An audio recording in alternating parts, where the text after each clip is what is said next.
नमस्कार बच्चों, बढ़िया सब। कैसी चल रही है पढ़ाई? बढ़िया एकदम।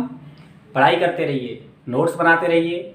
और बच्चों, हर चैप्टर के आपको एक शॉर्ट नोट्स और बनाना चाहिए, क्योंकि शॉर्ट नोट्स आपको एग्जाम के 2-3 दिन पहले जब आप रिवाइज करते हो तो वो शॉर्ट नोट्स बहुत काम के होते हैं।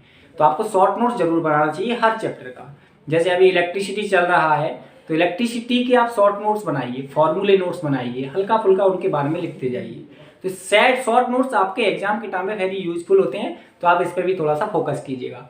तो चलिए आज का लेक्चर स्टार्ट करते हैं। इलेक्ट्रिसिटी लेक्चर नंबर 3, जिसमें हम पढ़ेंगे रेजिस्टेंस के बारे में, रेजिस्टिविटी के बारे में। और लास्ट लेक्चर में हमने पढ़ा था बच्चों करंट क्या होता है। आपको पता है करंट होता है flowing of charge per unit time. Current बराबर क्या था? Charge upon time. Okay sir. Current की ऐसा यूनिट एम्पियर होती थी। और उसके बाद पढ़ा था potential difference. Potential difference work done per unit charge को पोटेंशियल डिफरेंस बोलते हैं। ये बात भी हमने समझ लिया था। ओके बच्चों, इसके बाद हमने ओम्स लॉ पढ़ा था। ओम्स लॉ में हमने एक बात पढ़ी थी, आप याद कीजिए ओम्स लॉ क्या था। ओम्स लॉ था potential is directly proportional to current.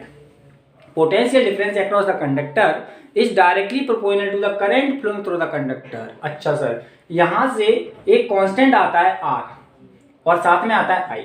ये जो R होता है यही होता है रेजिस्टेंस। ये जो R होता है इसी को हम रेजिस्टेंस बोलते हैं प्यारे बच्चों। तो R को हम क्या बोलते हैं यहाँ पर? रेजिस्टेंस। लेकिन सर ये रेजिस्टेंस की अभी फीलिंग नहीं आई हमें।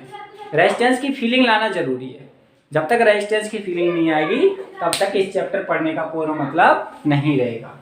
तो अभी हम रेजिस्टेंस की फीलिंग के साथ पढ़ेंगे। रेजिस्टेंस क्या है, रेजिस्टेंस क्या है और रेजिस्टेंस कैसे वर्क करती है, ये सब चीज़ें हमें पढ़ना है। तो जो रेजिस्टेंस क्या होती है, what is the resistance? Sir resistance क्या है? रेजिस्टेंस वो है एक किसी भी मटेरियल की वो प्रॉपर्टी होती है जो कि करंट को फ्लो होने से रोके। जो करंट को फ्लो होने से रोके उसी को हम बोलते हैं रेजिस्टेंस। जो करंट को फ्लो होने से रोके दैट इज कॉल्ड रेजिस्टेंस। अच्छा, इसका मतलब सर जो किसी भी कंडक्टर के अंदर करंट फ्लो हो रहा है तो फ्लो होते समय जो करंट का अपोज करे दैट इज कॉल्ड रेजिस्टेंस। तो बच्चों रेजिस्टेंस की हम डेफिनेशन क्या लिख सकते हैं?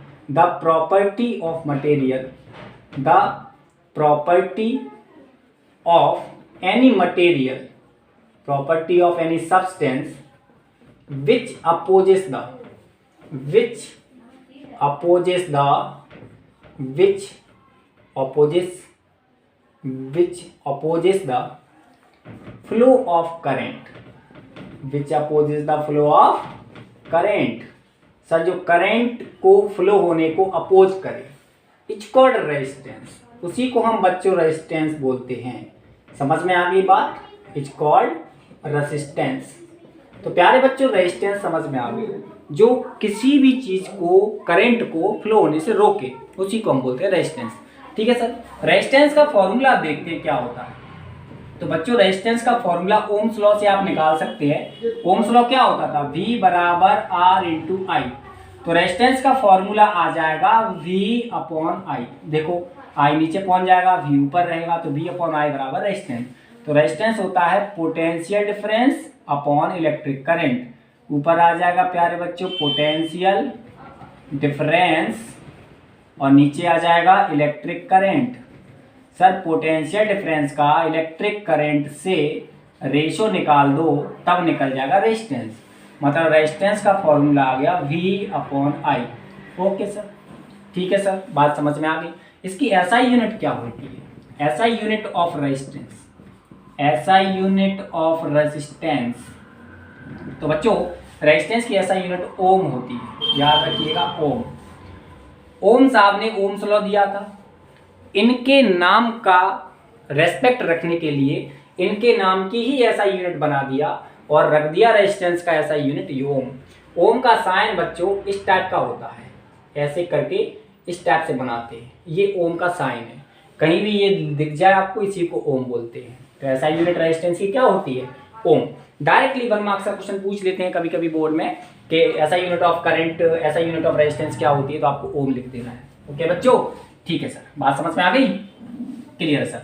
अगर कोई आपसे बोले डिफाइन 1 ओम, क्वेश्चन आ जाए डिफाइन 1 ओम, डिफाइन 1 ओम, सर 1 ओम क्या होता है?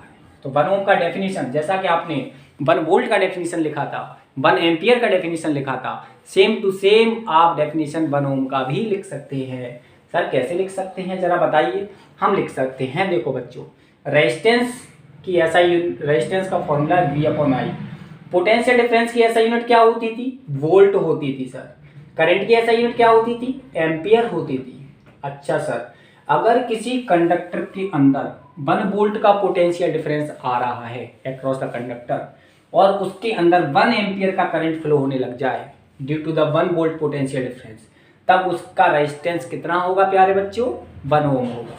तो 1 ohm is the resistance of the conductor in which 1 ampere current flows through it having a 1 volt potential difference. क्या बोल गए सर? क्या बोल गए सर? जल्दी जल्दी लिखते हैं इसको। तो क्या लिख सकते हैं बच्चों? 1 ohm is the resistance of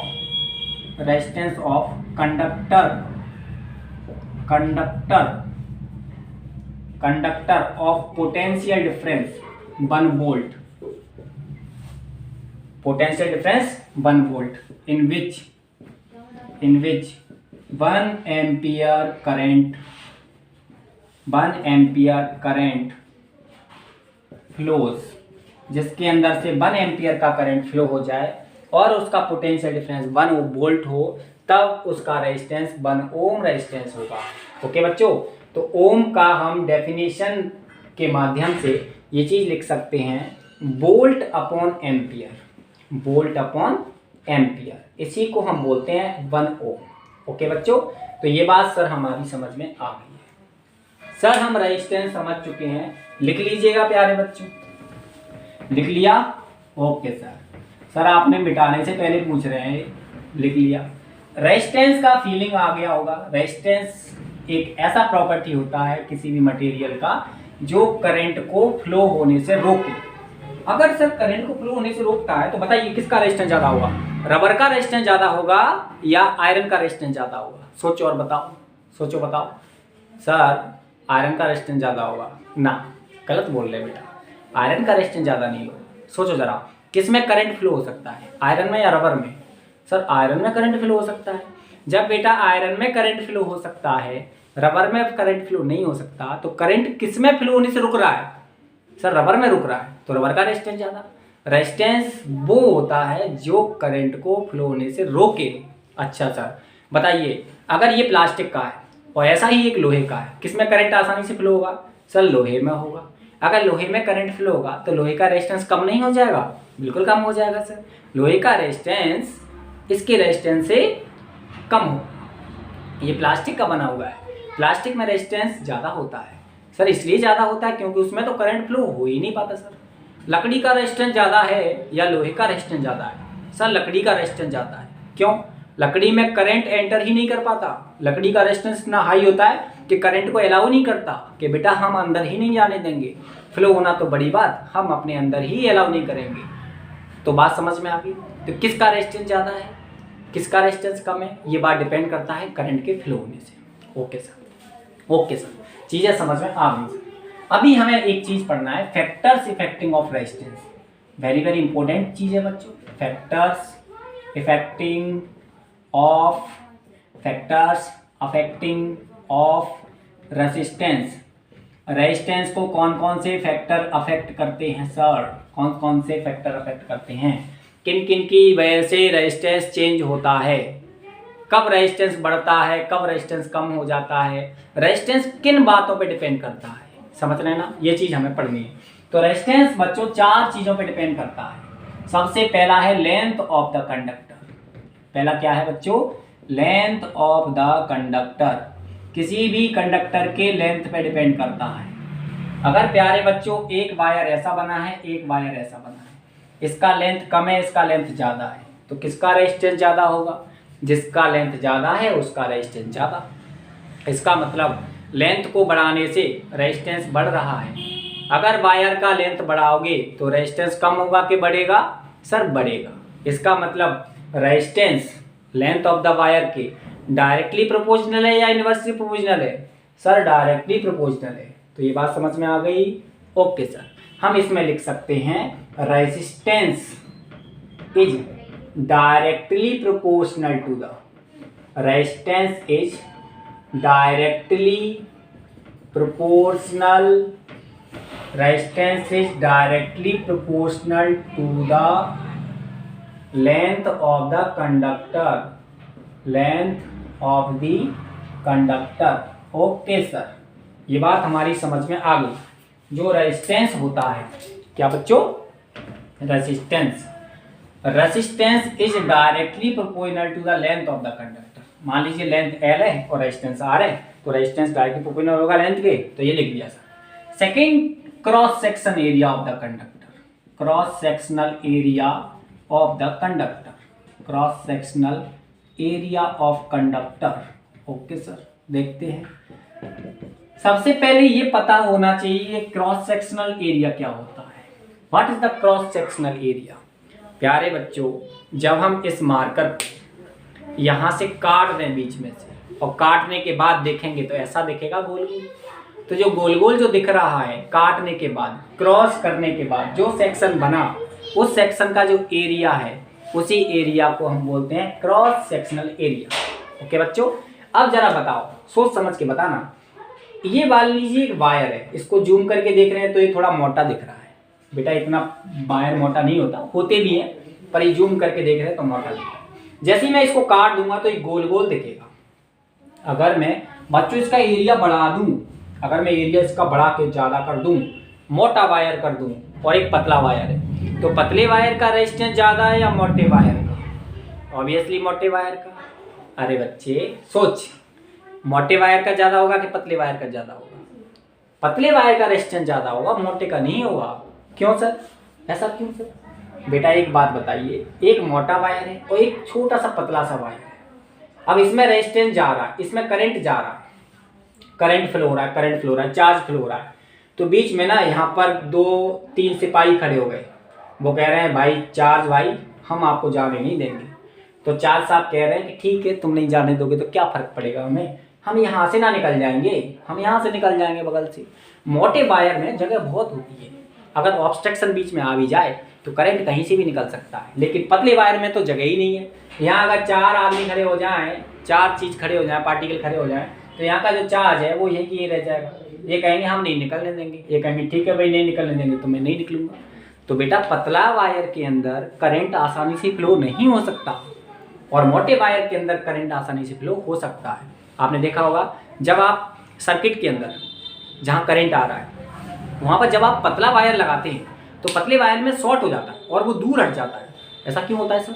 ऐसा इसलिए होता है क्योंकि उसका रेजिस्टेंस बहुत हाई होता है, उसमें करंट फ्लो नहीं हो पाता, और करंट बहुत ज़्यादा है और वायर है कम। छोटे वायर में ज़्यादा करंट कैसे आएगा बच्चे? तलवार है आपकी इतनी बड़ी, म्यान बना दिया छोटा सा, तो क्या बड़ी तलवार छोटे म्यान में आ पाएगी? नहीं ना आ पाएगी। अगर आपसे कोई बोले कि छोटे से उसमें गिलास में जाके बैठ जाओ, तो इतने बड़े आदमी छोटे से गिलास में बैठ सकता है क्या? नहीं ना बैठ सकता।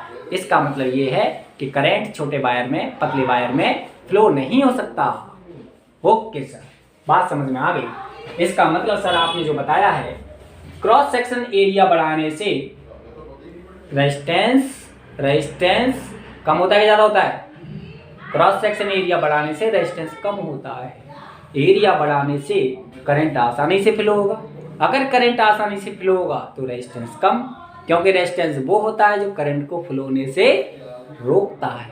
हाँ सर, अब समझ में आ गई, ये बात समझ में आ गई सर कि रेजिस्टेंस जो होता है वो इनवर्सली प्रोपोर्शनल होता है, डायरेक्टली नहीं होता। Resistance is inversely proportional to the, inversely proportional to the, resistance is inversely proportional to the cross sectional area of the, cross sectional area of the conductor। किसी भी कंडक्टर का cross sectional area के inversely proportional होता है उसका resistance. Okay sir, तो resistance is inversely proportional to the cross sectional area. ठीक है सर, ये बात समझ में आ गई। तीसरा जो पॉइंट है वो हम लिखते हैं टेम्परेचर। बच्चों टेम्परेचर पे भी डिपेंड करता है, टेम्परेचर ऑफ कंडक्टर। जो रेजिस्टेंस होगा, रेजिस्टेंस टेम्परेचर की डायरेक्टली प्रोपोर्शनल होता है। Resistance is directly proportional to the temperature, directly proportional to the temperature. Okay sir, ठीक है, समझ में आ गई। बच्चों fourth point, nature of conductor पे भी डिपेंड करता है। नेचर ऑफ कंडक्टर, बेटा कंडक्टर का नेचर कैसा है इस बात पे डिपेंड करता है। कंडक्टर का नेचर कैसा भी हो सकता है, कंडक्टर गोल है, कंडक्टर सीधा है, कंडक्टर किस शेप में है इस बात पे भी डिपेंड करता है। उसका नेचर किस टाइप का है इस बात पे भी डिपेंड करता है। उसके अंदर पार्टिकल्स दूर दूर हैं, वो सॉलिड फॉर्म में है, लिक्विड फॉर्म में या गैसियस फॉर्म में, इन बातों पे भी रेजिस्टेंस डिपेंड करता है। टेम्परेचर पे भी डिपेंड करता है।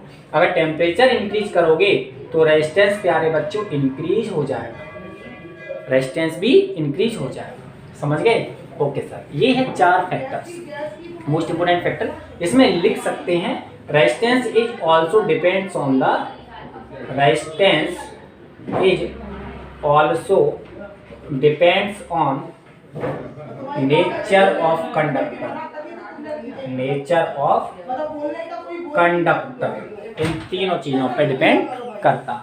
इसके साथ ये बात समझ में आ गई, चारों चीजें समझ में आ गई। इसके बाद आगे बढ़ते हैं। ये जो दो ऊपर की जो 2 आपने फैक्टर्स देखे, ये बहुत इंपॉर्टेंट है, इनको हम अभी समझेंगे। इसको नाम दे दीजिए इक्वेशन नंबर 1, इसको नाम दे दो इक्वेशन नंबर 2। इन दोनों इक्वेशन को मिलाने का काम करते हैं। ठीक है सर, मिलाते हैं, लाइए देखते हैं। कंबाइनिंग बोथ 2 इक्वेशंस, दोनों इक्वेशंस को कंबाइन करने पर करते हैं। अच्छा, जैसे ही हम कंबाइन करेंगे,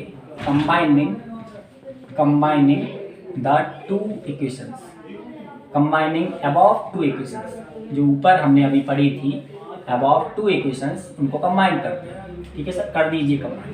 पहली इक्वेशन थी R is directly proportional to L, R is inversely proportional to cross sectional area. जैसे ही आप इन दोनों को बराबर करेंगे तो R is directly proportional to L ऊपर आ जाएगा, A नीचे आ जाएगा। तो R बराबर, यहाँ पर एक कांस्टेंट आएगा बच्चों, यहाँ जो कांस्टेंट आता है वो आता है रो। सर रो कांस्टेंट, ये रो क्या है? रो बेटा 9th क्लास से लेकर के 12th क्लास तक आपको रुलाता रहता है, इसलिए इसका नाम रख दिया रो, RHO, रो। इस रो एक सिंबल होता है, इसको रो बोलते हैं। ये कई चीज़ों को रिप्रेजेंट करता है। और रो को यहाँ पर रेजिस्टिविटी बोला गया है। यहाँ पर जो रो है, रो इज द कांस्टेंट, यहाँ पर एक कांस्टेंट आया है जिसको बोला गया rho. Rho is the constant of proportionality. Sir ये प्रोपोर्शनलिटी का कांस्टेंट है, अच्छा समझ में आ गई बात। इस रो को हम बोलते हैं प्यारे बच्चे रेसिस्टिविटी। क्या बोलते हैं? रेसिस्टिविटी। तो अभी तो हमारे दिमाग में रेजिस्टेंस आया था, अब आ गई रेजिस्टेंस की रेजिस्टिविटी। अच्छा सर, रेजिस्टेंस की रेजिस्टिविटी शादीशुदा है, मतलब रेजिस्टेंस, आप रेजिस्टेंस की शादी रेजिस्टिविटी से हो गई। अच्छा ठीक है सर, समझते हैं, चीज़ों को समझने का प्रयास करते हैं। रेजिस्टेंस क्या है? जो कंडक्टर के अंदर करंट को फ्लो होने से रोके, उसको रेजिस्टेंस बोलते हैं। कंडक्टर के अंदर करंट को फ्लो होने से रोके, इट्स कॉल्ड रेजिस्टेंस। रेजिस्टिविटी क्या है? रेजिस्टिविटी भी वही प्रॉपर्टी होती है। रेजिस्टिविटी एक ऐसी प्रॉपर्टी है जो वायर लेंथ, एरिया, इन सब पे डिपेंड नहीं करती। समझ रहे हैं? ये नेचर पे डिपेंड करती है। रेजिस्टिविटी कैसा नेचर है, किसका नेचर है? आयरन का रेजिस्टिविटी ज़्यादा है कि लोहे एल्यूमिनियम का बना है, कोई कॉपर का बना है, तो इन सब चीज़ों के नेचर पे डिपेंड करती है, उसको बोलते हैं रेजिस्टिविटी। तो इससे आगे हम पढ़ेंगे रेजिस्टिविटी। इसको नोट पॉइंट में लिख लीजिएगा, इन चीज़ों को प्यारे बच्चों नोट पॉइंट में लिख लीजिए। तो अभी हम स्टार्ट कर रहे हैं रेसिस्टिविटी। ओके सर, स्टार्ट कीजिए रेसिस्टिविटी। हेडिंग लिखिएगा रेसिस्टिविटी, हेडिंग लिखिएगा रेसिस्टिविटी, रेसिस्टेंस की resistivity.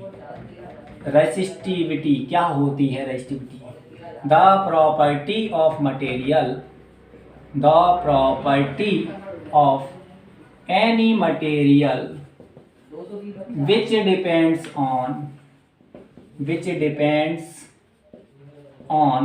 which depends on nature of conductor, किस पर डिपेंड करता है? नेचर ऑफ कंडक्टर पे डिपेंड करता है एंड इट्स टेम्परेचर, इसके टेम्परेचर पे भी डिपेंड करता है, उसको बोलते हैं रेसिस्टिविटी। बच्चों ये एरिया पर और लेंथ पे डिपेंड नहीं करता, एरिया चाहे कितना भी हो, रेसिस्टिविटी हमेशा कांस्टेंट रहती है। जिस मटेरियल की रेसिस्टिविटी जितनी है उतनी रहेगी ही रहेगी, समझ रहे हैं बात? रेसिस्टिविटी कभी चेंज नहीं होती, ये बात याद रखना, रेसिस्टिविटी जितनी है उतनी रहेगी, रेसिस्टिविटी कांस्टेंट रहती है। जब इसके न्यूमेरिकल क्वेश्चन करेंगे एनसीईआरटी के तो तब हमें चीज़ें समझ में आएगी। बच्चों न्यूमेरिकल क्वेश्चंस हम लास्ट में करेंगे, यहाँ पर जो साथ में न्यूमेरिकल्स करवा रहे हैं वो थोड़े थोड़े करवा रहे हैं जिससे चीज़ें समझ में आ जाए। तो रेसिस्टिविटी का फॉर्मूला क्या होगा? What is the formula of resistivity? Sir resistivity का फॉर्मूला तो अभी आपने पढ़ाए थे, एक फॉर्मूला निकल के आया था R बराबर रो एल अपॉन ए, तो यहाँ से रेसिस्टिविटी का फॉर्मूला निकल जाएगा। तो बेटा रेसिस्टिविटी का फॉर्मूला क्या निकलेगा? R इंटू ए अपॉन एल, क्या निकलेगा? R इंटू ए अपॉन एल, ए का इंटू इधर हो गया, एल नीचे आ गया, रेसिस्टिविटी बचा। इसका मतलब सर रेसिस्टिविटी का फॉर्मूला आ गया R A upon L. Okay sir, इसका ऐसा यूनिट बताइए, what is the SI unit of resistivity?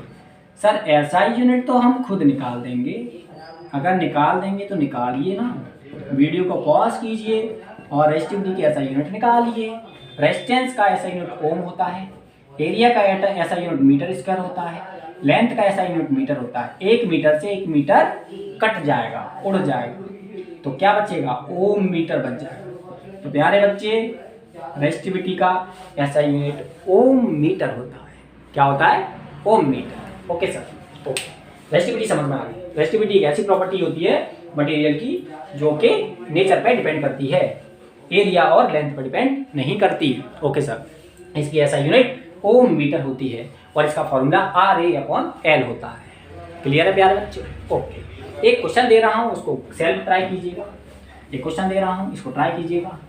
Find the resistance, question है find the resistance of conductor, find the resistance of conductor of radius, इस conductor का radius दिया है, of radius 0.2 mm, radius कितना दिया यार बच्चे? 0.2 mm, and its length is 1 metre. Sir 1 metre length? हाँ बिल्कुल 1 metre. Find the resistance of the conductor of radius 0.2 mm and its length is 1 metre and its resistivity is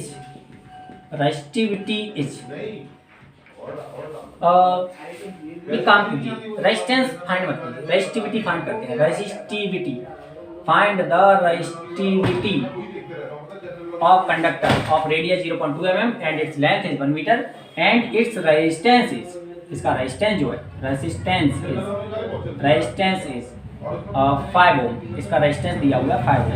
तो resistivity find करनी है, कोई मटेरियल हो सकता है, तो फाइंड कीजिए।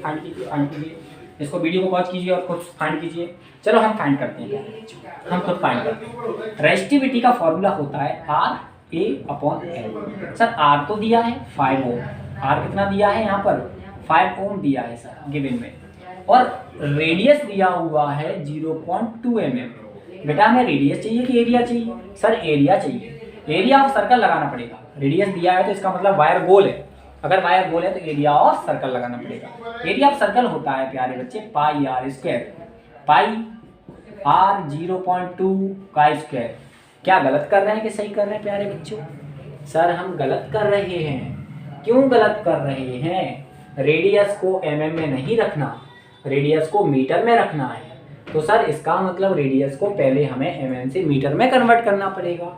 रेडियस को मीटर में कन्वर्ट करने के लिए 1 मीटर में 100 सेंटीमीटर होते हैं और 1 सेंटीमीटर में 10 मिलीमीटर होते हैं। तो 1 मीटर में कितने मिलीमीटर हुए?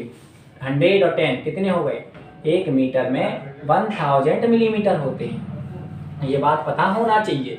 अब हम मिलीमीटर से मीटर में जाएंगे तो 1000 का डिवाइड कर देंगे, तो 0.2 में 1000 का जब मैं डिवाइड करूंगा तो मीटर में कन्वर्ट हो जाएगा। इसको हम प्यारे बच्चों ऐसे लिखे रहने दो, कोई इशू नहीं है, ऐसा लिखे रहने दो। अब इसमें यूज करते हैं, आर का वैल्यू ये रख दिया। एरिया होता है बच्चों पाई आर स्क्वायर अपॉन एल का एल। एल कितना है 1 मीटर दिया हुआ है, तो एल की जगह रख दिया 1 मीटर। ठीक है सर, अब हमें इसको सॉल्व करना है। इसको सॉल्व करते हैं।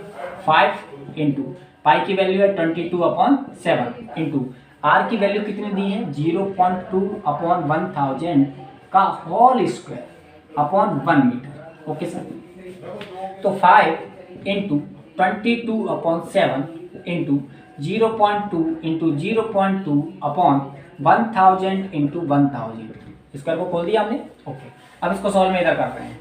सॉल्व करते हैं 5 का 22 से। पहले एक काम कीजिए, 0.2 इंटू 0.2 क्या हो जाएगा 0.04 इंटू यहाँ पे 10 टू दी पावर 6 हो जाएंगी। 10 टू दी पावर 6 हो जाएंगी, तो 10 की पावर 6 6 हो गई। 7 का 22 में डिवाइड देते हैं तो 3.14 आता है, आपको याद भी है, डायरेक्ट वैल्यू भी रख सकते हैं आप। और 5 का इंटू करेंगे तो 5 आ जाएगा। इसको सॉल्व हम कर सकते हैं, चाहे तो 10 टू दी पावर 6 को अलग रख लो बच्चों। 10 टू दी पावर 6 ऊपर जाके माइनस का 6 हो जाएगा, और 0.04 का इंटू इससे करोगे और इसके बाद इससे करोगे, तो आप यहाँ वैल्यू रख दीजिएगा और यही आपका आंसर होगा। तो क्या इसको कर पाएंगे बच्चों? क्या इसको कर पाएंगे? अभी हम कर नहीं रहे, कैलकुलेशन करना है, इंटू करना है, तो आप खुद स्वयं इसका आंसर इंटू करने के बाद कमेंट बॉक्स में लिखिएगा। और अगर वो आंसर सही रहेगा तो मैं यस कर दूंगा, अगर गलत रहा तो मैं नो कर दूंगा। फिर मैं दोबारा से इसको करके दिखाऊंगा। ठीक है बच्चों, गलत नहीं होना चाहिए। अगर ये इंटू भी नहीं कर पाए तो बेटा 10th क्लास में पढ़ना बंद कर दो, 8th क्लास में दोबारा से ज्वाइन कीजिए क्लास। ठीक है, 8th क्लास पढ़ के आना, इंटू करना सीख के आना, उसके बाद फिर इसको कर लेना। ठीक है बच्चों, ओके सर। क्या सर, आप बेइज्जती पे बेइज्जती किए जा रहे हैं और हम बर्दाश्त होकर के आपकी वीडियो देखे जा रहे हैं। बेटा अगर 8th क्लास सही से नहीं पढ़े तो बेइज्जती स्वीकार करनी पड़ेगी और मजबूरी में हमारी वीडियोस देखनी ही पड़ेंगी। ओके बच्चों, ओके सर। तो रेजिस्टेंस और रेजिस्टिविटी के कंसेप्ट को आज आपने समझा। इसके बाद हम नेक्स्ट लेक्चर में कनेक्शंस के बारे में पढ़ेंगे, कॉम्बिनेशन के बारे में पढ़ेंगे, इलेक्ट्रिक सर्किट के बारे में पढ़ेंगे और रेजिस्टेंस को पैरेलल रखते हैं, सीरीज में रखते हैं, इन सब चीज़ों के बारे में पढ़ेंगे। तो बढ़िया।